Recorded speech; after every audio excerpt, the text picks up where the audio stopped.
So let's go ahead and begin our second part of our program. Our next speaker is amazing. I've been working with this gentleman for over several years now in the space of firefighter cancer and as well as health and safety. And I know he had a very rough time getting into Miami tonight. The weather conditions are very tough in the Northeast to come down. So I'm very thankful for his time to be able to kick off our second day of conversation. So our keynote speaker for today's session is Chief Frank Leeb. He's currently serving as the Managing Director of the First Responder Center of Excellence and retired in June of 2024 after 31 years of service with the Fire Department of New York, FDNY. During his career, he held senior positions such as Chief of the Fire Academy, Chief of Training, Chief of Safety. Frank is also a member of the East Farmingdale Fire Department, which we got to visit when we were up in New York. An accomplished author of Cornerstones on Leadership and Off the Fire Ground, and co-author of 30 Fires You Must Know. Please join me in welcoming Chief Frank Leeb.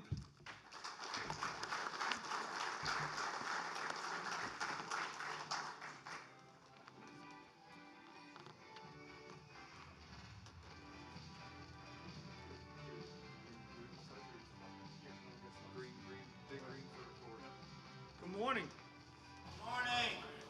Let's try that again. Good morning. Good morning. All right.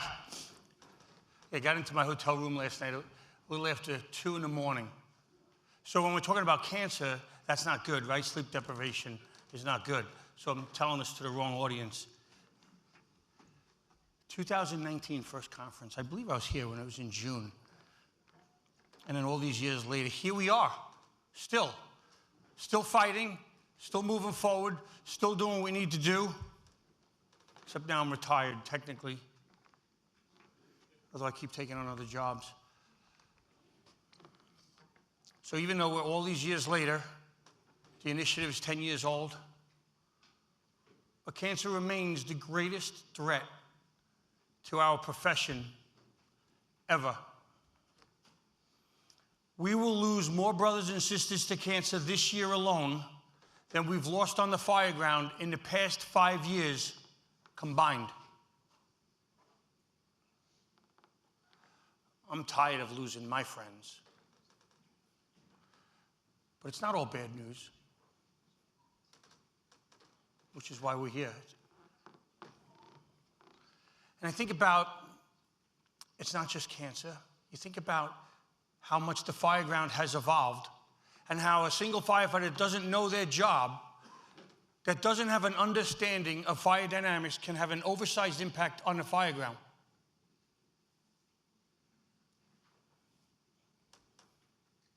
Have our strategies and tactics in the fire service kept up with the evolving fire ground? Not just with tactics related to fire behavior, fire dynamics, but policies that best protect our members from the threat of occupational cancer. In some places they have, in some places they haven't. Because when we talk about the fire ground and we talk about the interrelationship, we have to first start with the interrelationship between training and safety. Because safety is a byproduct of our training. In my 31 years, I don't recall a single time where I showed up at a fire and said, "Whew, I better operate safely here." But I remember many times where I showed up and said, "I better make sure I do my 360. I better make sure that I read the smoke properly." All of the things that I'm trained in is what kicks in, and that leads to safety on and off the fire ground. Because the fire environment has continued to evolve. What's burning today is different than what was burning 10 years ago. A couch manufactured in 2000 is different than a couch today. Because nobody wants to go to the store and pick it up anymore. Everything is shipped. There's less wood. There's more energy-dense, cancer-causing material in everything that we're putting into our homes. And that is what we're responding to when it's on fire. Look at some of the things that have evolved in the fire service. Larger homes, open floor space, the evolving fuel loads, void spaces, solar panels, and the new technologies that are over the horizon. Energy storage system, lithium-ion batteries. We've heard about a couple of them yesterday. We have to make sure that we continue to evolve because they are interrelated. They are directly related. So how do we get there? Well, the outcome informs the process, while the process improves the outcome. Working backwards from our outcome, we want to prevent cancer. Well, then we have to make sure that we follow the process to get the proper procedures that are going to do that. We don't rely on luck. Luck is not a strategy or a tactic. Boy, we rely on luck sometimes.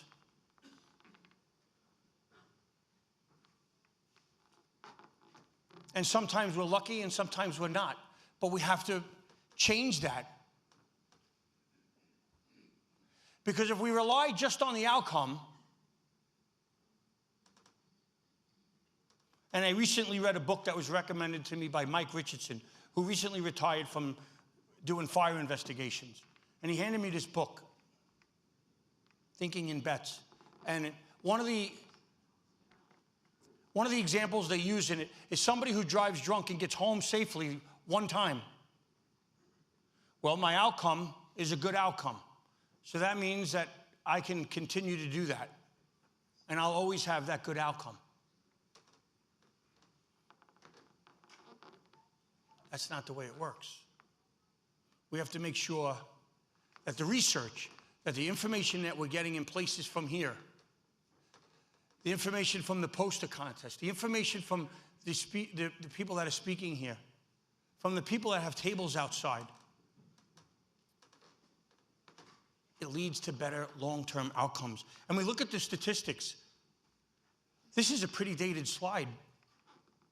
Cancer Support Network put this slide out probably a decade ago. And we've made strides in some of these. Some of these are very easily preventable. But others aren't even on here. Thyroid cancer is not on here. Thyroid cancer is a relatively newer firefighter cancer, which may be directly related to us wearing dirty hoods.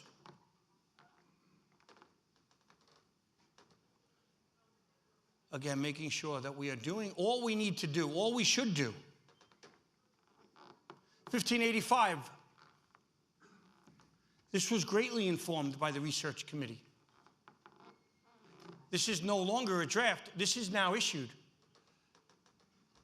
And I sat on this committee, and I thought,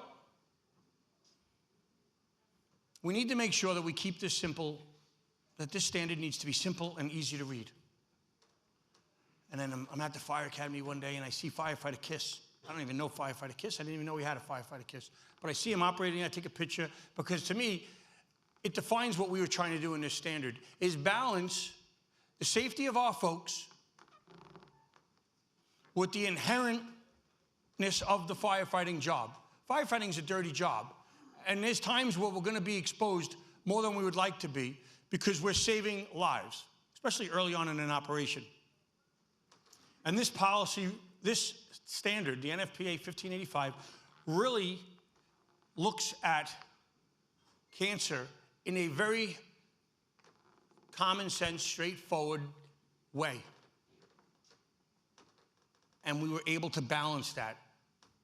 But it's because of the way research has informed the process. Because we are best, we are stronger together when we balance, when we combine the research with the firefighter experience to create the best possible policies. It is a symbiotic relationship, that exist to make sure that we are doing all that we can. But are we historically illiterate? Oftentimes, I think firefighters are historically illiterate when we don't understand where we've been so we can understand where we are and where we're going. So, synonyms for illiterate: ignorant, uneducated, untrained, a non-reader, not knowing the fires that shaped the fire service. Most people understand the Triangle Shirtwaist Fire, the Coconut Grove Fire, and the safety reforms that they led to outside of the fire service. Because if we have ignorance to these events, is not understanding the evolution, building codes, tactics, and how important these are. If we overlook line of duty deaths, and the biggest line of duty death that we overlook is off the fire ground line of duty deaths. Whether we're talking about losing a member to cancer, or we're talking about losing a member to suicide. We're more familiar with the line of duty deaths that occur on the fire ground. Firefighters understand the Worcester cold storage. They understand Hackensack and the Super Sofa fire. Because if we don't, our modern strategies would not have evolved. We learn from these fires to be better today than we were yesterday. From aggressive interior attacks to modern fireground research, to the research that's being conducted by many of you. And I realize that we have researchers and firefighters in here, but the importance of hearing about certain fires that have killed firefighters, the importance of understanding the connection of modern fire dynamics to the fire environment, with what is burning today, the elements of death, are important for the researchers to hear this as they are for the firefighter to hear this. Because that's how we continue this partnership. So we make sure that the evolution makes sure that we have or don't have outdated or unsafe firefighting methods. Because our firefighters will do whatever we ask of them. Well, we better make sure that we're giving them the absolute best equipment and the absolute best procedures that we can for optimal success when it matters, when we're saving lives on the fire ground. Disregarding occupational health risks. Not knowing the history of the SCBA. Not knowing that it wasn't that long ago that they weren't even on the rig. And then when they were on a fire truck, they were in a suitcase and rarely used. Hard-fought wins that we've had in the standards to make sure that we have SCBAs for every position. Why would we not use them? Improvements in bunker gear. We're still not where we need to be with bunker gear because I still get a contamination. I smell like a fire for days after I go to a fire. At some point, that needs to change.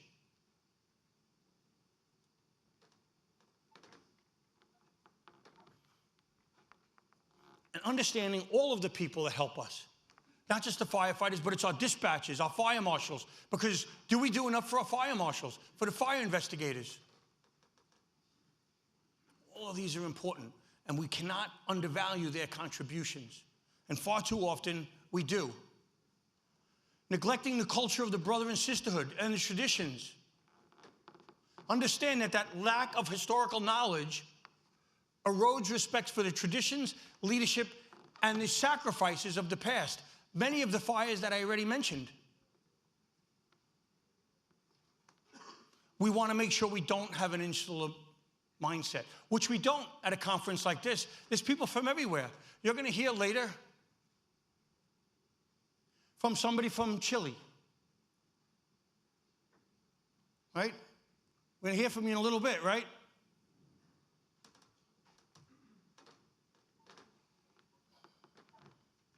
Understanding history isn't just about tradition.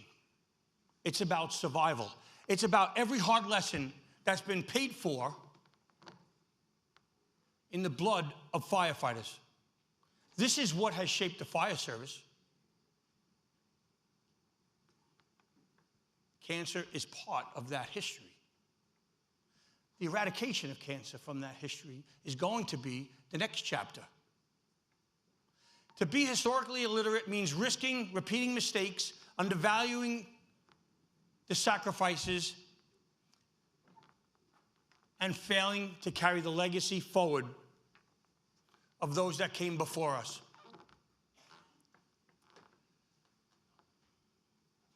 Cancer prevention in the fire service didn't happen by accident. It was driven by decades of research, by advocacy, and tragic experiences. At the end of this month, we're going to mark the 50th anniversary of the New York telephone fire. Of the 699 firefighters that responded in the FDNY that day, we could surmise that hundreds of them have passed away from occupational cancer in the years since.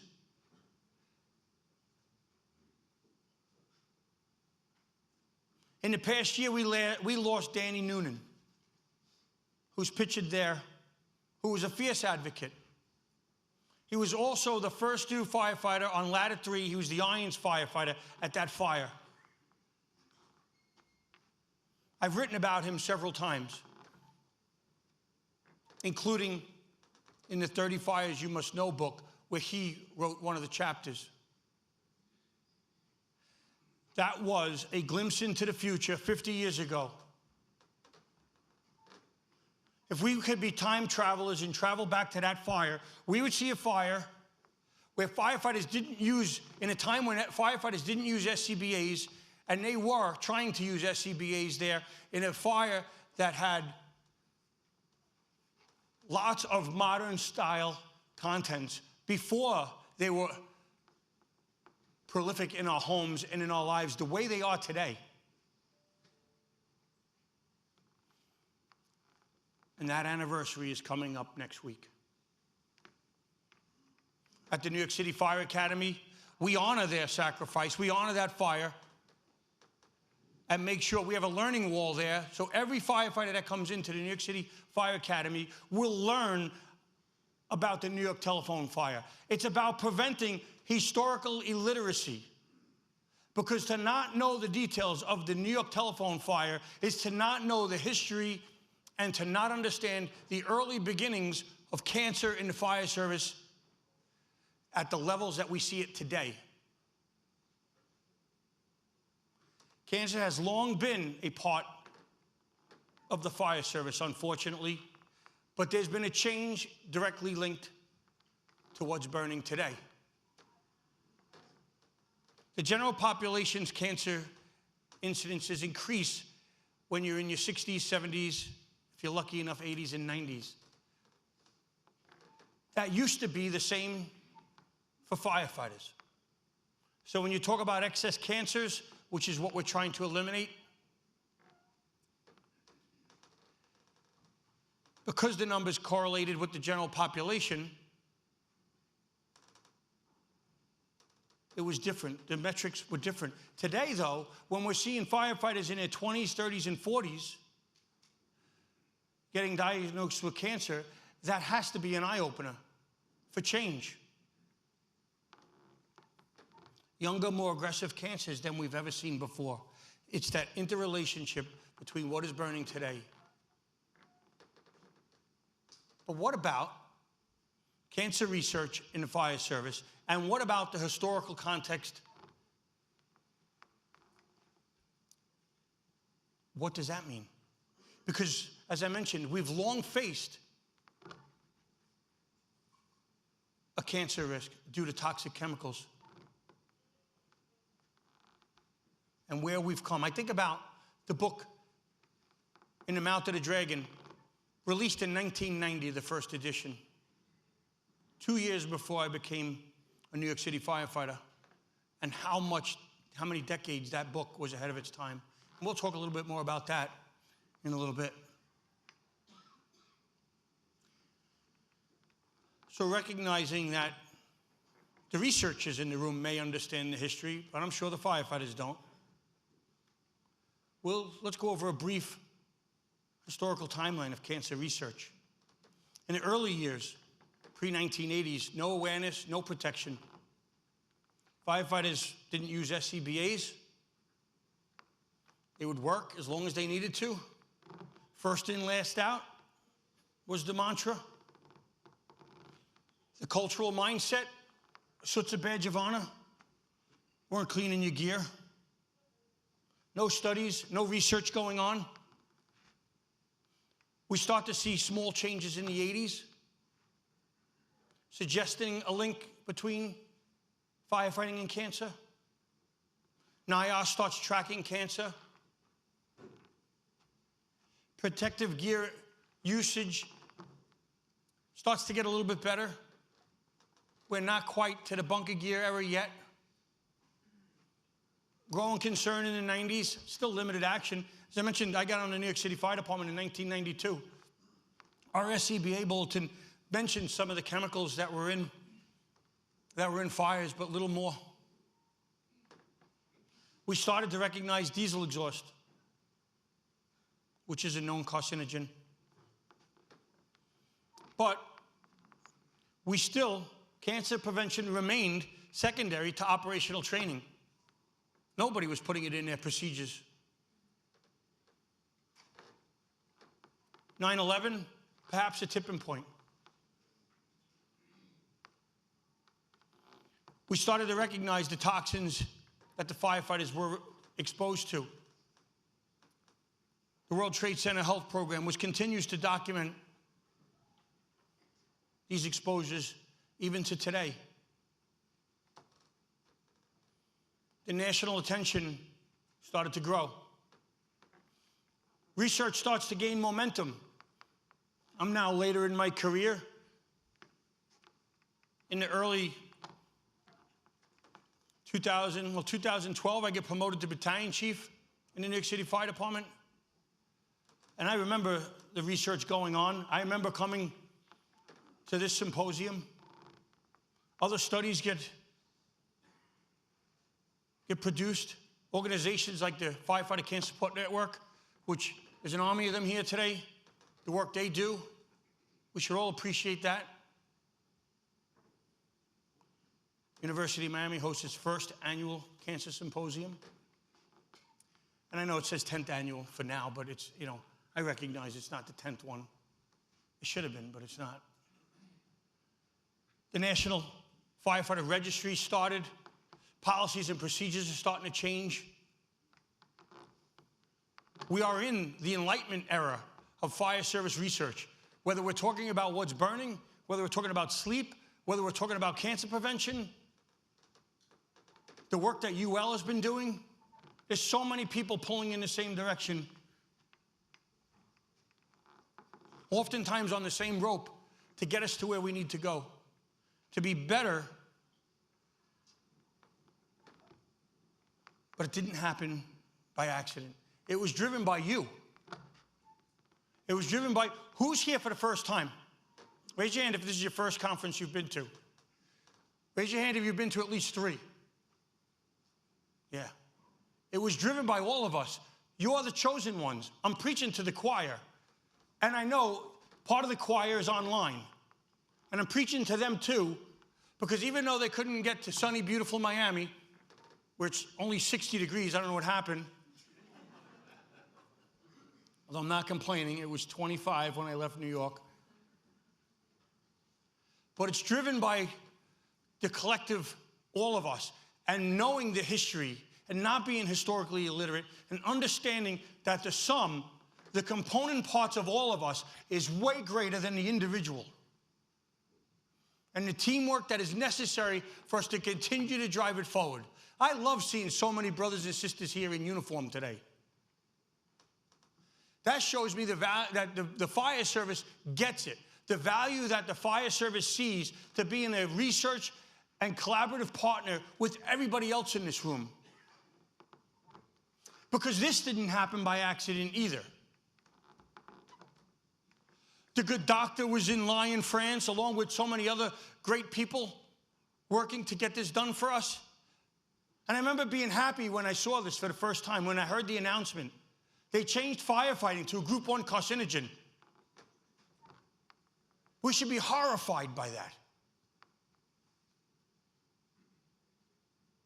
And departments and fire departments and jurisdictions that aren't doing anything, you're negligent. There's so much research out there today. If you're not fighting for your firefighters to do everything that you can, you are negligent in your job. This monograph says it all. And think about it. Asbestos, benzene, diesel, firefighting. Which one of these doesn't belong? All Group 1 carcinogens. But as we continue to learn, as we engineer solutions, as we come up with the best practices, we will beat this. January 1st, 1978. Anybody know the significance of that date? When we talk about engineering solutions, that was when Tennessee became the first state to require car seats for children under 4 years old. This also gave me an opportunity to get my granddaughter Lily into my slideshow, which I love to do. Lily called me this morning before I got on stage to tell me she missed me. I haven't seen her since yesterday. By 1985, all 50 states had a law. And you know what? It wasn't perfect at first, because Tennessee, the first state, had a carve-out in it where a mother taking her newborn home from the hospital can hold the newborn in their hands. Could you imagine seeing somebody driving down the street today with a child, a newborn child, not in a seat? The outcry, the social media post that would be about it. It would be crazy. But you think about this. The National Highway Safety Administration estimates that between 1975 and 2016, the lives of 11,274 children were saved just by engineering the solution of under 4 has to be in a car seat. Prevention by design, the cascade of impact, and how we see the results, not necessarily immediately. Sometimes we see it immediately. When NFPA 1500 first came out, it had that you could not ride on the back step, you could no longer ride the tailboard of the apparatus, and that you had to use your seatbelts. There's a really good podcast that the NFPA put out, Riding the Tailboard of the Apparatus, with Alan Brunacini, who was the chair of that committee. It's only about a half an hour long. It's a great podcast. And he talks about them putting those into the standard. How can we put out a safety standard without putting what we know is right in there? He jokes in the podcast how he got death threats. Apparatus manufacturers would no longer sell you an apparatus that didn't have crew cab, that made it where you couldn't ride the back step of an apparatus. We immediately went from 4 line-of-duty deaths a year, from firefighters falling off of a responding apparatus, to 0. We've gone more than a dozen years without a single firefighter responding to a fire who's been killed in a line of duty because they fell off of the back of a responding apparatus. Sometimes the moments that never happen matter the most. And you think about that. 12 times 4, I'm not a math wizard, that's a lot of people. That's a lot of firefighter lives that we saved just with that one little engineered change. Prevention by design. Here's another example of that. People were throwing out the trays at Burger King. So what did they do? They changed the shape of the hole so you could no longer throw out your tray in the garbage. Suddenly, nobody was throwing out trays anymore. Here's something for my Florida friends. This is in Clearwater. This is one of the several bridges that connects the mainland to the Gulf. And on one side of the bridge has white lights, and the other side has no lights, which you could think they must have ran out of money. They only put lights on half the bridge. Or you could go on one of the tourist boats, and they'll tell you that these lights are intentional because these lights are for the sea turtles to guide them to go into the water instead of into the land. These lights have caused a reduction, a 60% reduction in the need to get sea turtles off of the sand and back into the water. Something that thousands of volunteers do annually. That's why when you're on the Gulf Coast or anywhere else that has these sea turtles, they ask you to put amber lights, not white lights in all of the lights. That's why you see that, fun fact. But a simple engineered solution of putting lights on the bridge that mimic the moon is making sea turtles find their way back into the water instead of on land, where we have to come and help them and put them back into the water. Ultimately, it doesn't matter if you're a researcher, a firefighter. It doesn't matter if you work for UPS or Google. It's about earning your patch, upholding the reputation of your organization.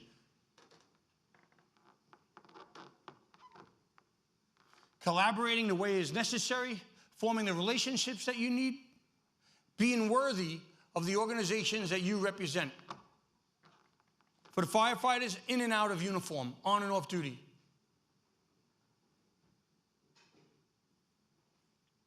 It's about owning your own seat. It's about making sure that when, as a leader, that you're doing all we can to push the profession forward.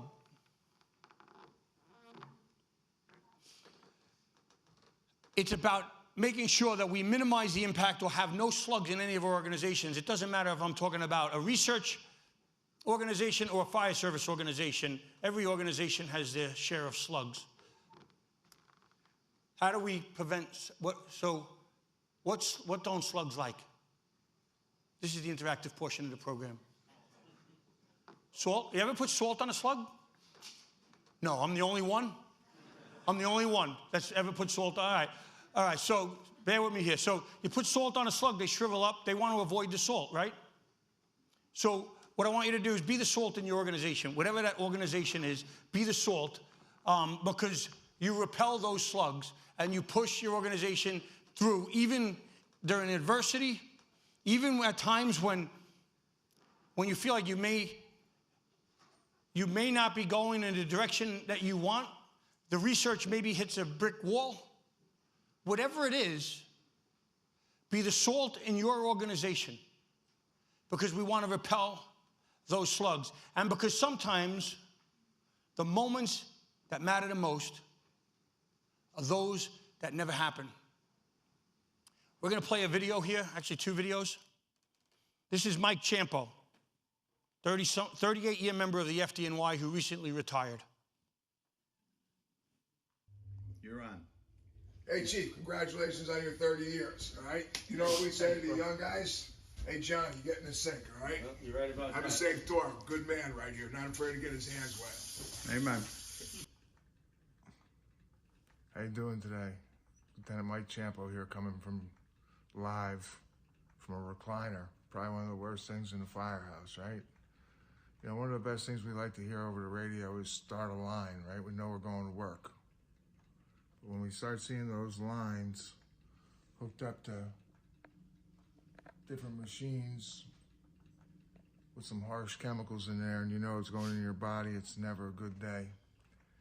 You know, just some words of wisdom. I'm not the safety police, but after the 38 years of spending most of that time on the fire floor, if I could do a little something different, maybe it would be to push more to get on air ASAP. Right? You get a nasty food on a stove, right? Don't pull the hood up over the nose. Why don't we go on air, right? We carry spare bottles on the rig, or we go to the depot, we get fresh bottles somewhere, that air's free. I'm not trying to be the safety police. What I'm trying to do is make everybody's career a little bit longer so we can enjoy that retirement check. So my best wishes to all of you. Look out for one another and stay safe. Lieutenant Mike Champo, the first video was on the day that I had 30 years in the FDNY. He knew he had something going on, but wasn't sure what it was, so he was working for me in our video production unit. So what do? They make a video. I'm the junior firefighter that day, so when I come in, they tell me to get in the sink, so I comply, I get in the sink. Fast forward, not even a year later, and he makes that video when he's in the hospital going for his treatment, and his treatment was very difficult. Luckily and happily, he's on the mend. But what he's gone through, what he went through is a lot. And he's a guy that has taught firefighters for many, many years. And I tell him that video, that second video, will probably impact more firefighters than the hundreds of videos and articles that he's written. Fire Engineering featured him on the December cover and his story. And he's just an amazing individual. But we want to prevent those type of moments. We want to make them where they never even happen. And I think about, I met Lieutenant Roger Lance in Colorado Springs, and he gets up there and he says, my helmet is not a symbol of my experience. This was his first day back from occupational cancer. And afterwards I told him, bro, I'm going to steal that line. I said, because